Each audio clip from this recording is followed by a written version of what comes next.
भुसावळ शहरातील जैन मंदिराजवळील वाठवडे बाजारातील फळांची गोदाम असलेल्या दुकानांना पहाटे 5च्या सुमारास भीषण आग लागल्याने यात 8 ते 10 दुकाने जळून खाक झाली आहे.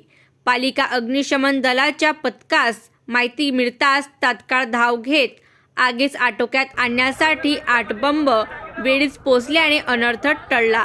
यात जवळपास 1 कोटी रुपयांचे नुकसान झाले असल्याची प्राथमिक माहिती कळते आहे. मात्र या आगीबाबत व्यापाऱ्यांकडून संशय व्यक्त करत घातपाताची शक्यता व्यक्त केली जात आहे. महान्यूज 19 भुसावळ.